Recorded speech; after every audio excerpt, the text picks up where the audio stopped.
Hey, what's good, Flash fans? This is the Calmfire crew, and we're here to talk about the Flash and our favorite moments from this episode. By the way, this is our second time recording this because I effed the audio up on the first one. I'm Calmfirerich.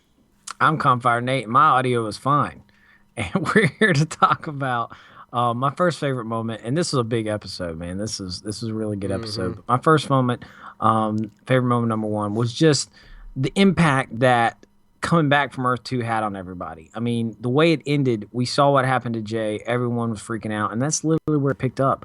It picked up putting these guys basically trying to decide what to do. Wells is telling Barry and Cisco, you don't need to tell anyone else about what happened over there. They don't need to know about those different things because it's going to cause a problem. And you could tell throughout this episode that everything had taken place was really affecting Barry hard and Cisco. And it was interesting to kind of see how that worked out. And I mean, I thought that was a big deal. Yeah, it was, it was great. I mean, like anytime I'm watching an episode and it actually makes me think and reflect on different things, I think it's powerful. And sit back and think about an Earth 2 in reality. And you go over there and you meet your other self and you see your other life. And let's say that life is good and it actually has elements that you want. And then something tragic happens and these real people die, people that you're close to. And then you have to come back over here. You still have that impact that's left with you. And that's kind of what's happened to Barry to them. And I'm glad they didn't gloss over it. And I'm glad they didn't super dwell on it. I thought they spent just enough time on it that they did. They kind of did a time jump of them trying to move on. And I thought it was impactful and important. And I like seeing that in this episode. I thought it was a good way to start it off. Moving on to favorite moment number 2. And that was the reintroduction of King Shark. Last time we saw him, he just kind of got knocked out. And we didn't really know what happened with him. And I thought it was good that they got him. They captured him. They've been keeping him. He went all Jurassic Park style on them. They had him the laser grid over the top of them, and the guys out there with the shockers and guns and stuff, and he ends up breaking out. Why they let the laser grid down, I don't know. You would think they'd have some kind of way to look into the waters. They was just like, let the laser grid down. I don't know. It was kind of weird. But that was my favorite moment number 2. Nate, what did you think about the way they introduced King Shark? Yeah, it was kind of cheesy how they're like, I don't know, maybe he's dead. Let's let the grid down. Let's not test it first. You know what I'm saying? It's just like it does feel like Jurassic Park, very much in that moment. But yeah, it was really exciting. It was kind of cool to see that Amanda Waller had basically taken King Shark and was holding him for some plans to use him as a weapon. I can already see King Shark is now part of Suicide Squad. Like that. That's how it felt like that was progression she was wanting to happen. I mean, could you imagine? But that's not the point. But yeah, I like that a lot. I thought that was really cool. I like King Shark. It's kind of cool to see him in this. My next favorite moment probably was just the way they started to, number 3 to be exact, the way they started kind of developing some of these interesting relationships a little bit. They didn't put a lot of time on it. I know sometimes we get irritated by like, God, all this silly relationship crap. But the way they did it in this was kind of interesting because you had Barry dealing with Wally, the fact that Wally looks at him like he's competition, like, he's the favorite son, he's all this and all that. I liked that. And then I liked how Joe kind of explained it to him to kind of get him kind of an insight into Barry a little bit. I also enjoyed like the back and forth between like Cisco and Caitlin, because Cisco was worried about her because he had seen the Earth 2 version of her, and he was worried that she was slipping into some type of like, being a bad guy basically. Right. But then I really liked the interaction between Wells and his daughter. Wells' daughter's really smart, and Wells is working on something, and they're kind of back and forth, and him allowing her to kind of help him when they're trying to track King Shark. I like that a lot. It made me care about Wells' daughter. Prior to that, she didn't have a really significant role. I like seeing characters be able to do stuff, and everybody in this show is like brilliant, super smart, and why should she be the exception? She comes in, she's offering notes. She's like, hey, why don't you do this? Why don't you do that? And I enjoyed that. I enjoyed the moments with her and Wells to make her more prominent character in the future. Another one is I like Diggle. Like they integrate the Arrow characters into this so seamlessly. I didn't even recognize Diggles from the Arrow when he first popped on the scene. Like I didn't even think about, there's the Arrow character. It was just like, here's Diggle. Like I think they do a great job with that. And he had a line to Barry where he said, hey man, you're starting to do that thing that Oliver does, which is carry the weight of the world on your shoulder. It'll slow you down. I thought that was really powerful comment because it was so true.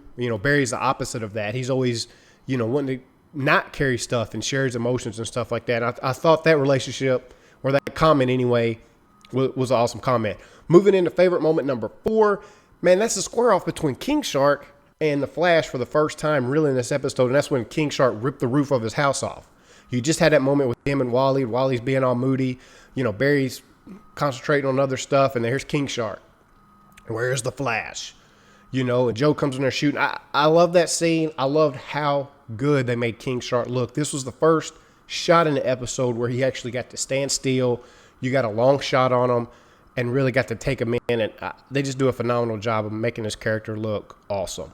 Yeah, dude, King Shark was huge. Like, you just didn't, you see it and you're just like, wow. Like, this is a real great white shark standing upright with arms and legs. I mean, this guy is big. And, I mean, you look at him and think, yeah, dude, you're going to have to be fast to beat that thing because that thing is going to just – and basically when Barry first fights him, he just runs around him a couple of times and then he swats him and boom. What was Barry trying to do? I don't know what he was trying to do. I was curious. I was like, what is he? Is he trying to make him dizzy or – I didn't know. I don't know if he's trying to distract him or if he was just trying to get around on him. I don't know what he was trying to do. Either way, King Shark wasn't having none of that. And I liked how he said, you're fast, but I'm faster in the water, and he took off. He's like, come and get me. Oh, yeah.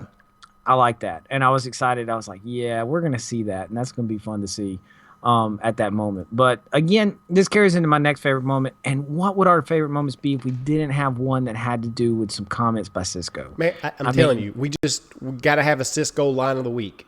That's right. And favorite moment number 5 was Cisco saying some hilarious stuff. One of which was a tagline reference, and it was that when he said, just when you thought it was safe to go back in the neighborhood, King Shark rips the roof off your house. I mean, that's just playing off of Jaws, when you think it was safe to go in the water, which we knew we were going to probably get some Jaws references. I mean, you saw the preview for this, we knew we were going to get some Jaws reference. But one of the moments I thought was hilarious was when, they're trying to set up the trap. And he's sitting there, and, you got Wells like, did you do this? Did you do this? He's like, yes, I did. Did you do this? Yes, I did, Harry. Then his daughter chimes in. And he gets like, like, wait, I think you say it best, Richie. What is it exactly he says? Cisco goes in. He was just like, oh, for real right now? And he was like, let's play a game. How about everybody from Earth 2 keep their mouth shut? And Wells starts snickering. His daughter starts snickering. It almost made me think that she was just chiming in as a joke, right? That's what it seemed like. I love the duo between Cisco and Wells. It might be my favorite pairing in this show. And if they ever have to do a filler episode where they just need space to fill, it needs to be with those two doing something because they're golden for me. I don't know. I thought it was awesome having those two in there going back and forth. Moving on to favorite moment number 6. And guys, this might be my favorite moment in this whole show, season 1 and season 2, and that is the end fight scene with King Shark and the Flash. Flash takes off on the water. We get to see King Shark in his element for the first time, just as fast as the Flash. I mean, right on his tail. That slow motion scene, man, when King Shark comes out of the water, I was just like in awe the whole time. Like I won't say on the edge of my seat, but just enjoying and soaking up every moment of screen time. When that went down, he spins the circle, he shoots the lightning. I don't know, man, it was just so much awesomeness. Easily my favorite moment of this show. Yeah, I mean, with superheroes, you always figure the big battle, like even with movies, the big battle between the superhero and the villain is always going to come at the end, and they're always epic. This was epic. That's that was the fun thing about it. It's like you get to see Barry on occasions fight whoever it is that he's going after, and it's not a prolonged thing. It might be like a quick little thing, but this seemed like it was longer, and it was fun to see because, like you said, King Shark's fast, dude. He's in the water. He's right there on his tail, and you're like, how the heck is Barry going to get out of this? He creates the typhoon, basically catches him up in that. It's charging the water, and then he hits him. Yeah. And I thought that was really cool. It was really exciting. And it wasn't corny. It wasn't Sometimes corny. the fights at the end can be corny, and this one wasn't. No, it wasn't corny. And literally at that moment, they could have ended the show. Like, it was great. Like, I was like, I'm done. But you know what? They said, no, we're not going to do that. We're going to give you one little piece. One bit more. Big piece. And that was favorite moment number 7. And that's when we finally get revealed who exactly Zoom is. And I'm sure a lot of people are like, I don't understand. Right. I'm confused. Well, let me help you out a little bit. Okay. There was an episode where you had Caitlin and you had Jay Garrick, and they were trying to find, Caitlin was trying to find Jay's doppelganger from Earth 1. And he said he had already found him. And you see this guy sitting on a bench, and that's Jay Garrick from Earth 1. And he's like, his parents died and he was adopted. He goes by the name of Hunter Zolomon. Okay, now that name is very important because in the comics, Hunter Zolomon is Zoom. So wrap your head around this for a second. Basically what this means is that Earth 1 Jay Garrick is Hunter Zolomon is actually Zoom. Mm-hmm. Earth 2 Jay Garrick is the Flash. Now Earth 1 Hunter Zolomon has come back through the portal bringing dead Jay Garrick there. You got the man in the iron mask freaking out, banging his head. Right. He doesn't know what's going on. Something's going on with that guy. I still think that guy's going to be a big deal. We're going to find out something about he's going to be a big deal. But that's basically what's taking place. And it doesn't make, for people who don't know, you're like, how in the world? Basically what that means is that Hunter Zolomon has been traveling to Earth 2, doing this to Earth 2, even before Barry and them opened the portals, or maybe right at the exact. So that means he knows how to travel, which means, guess what? What they think, which is that Earth 2 is no longer a factor. It's a freaking factor. Yep, for sure. It's going to still be one. And it's awesome, like the reveal. Everybody's just like, oh my God, it's Jay Garrick. It was awesome. It was a great cliffhanger to leave you at.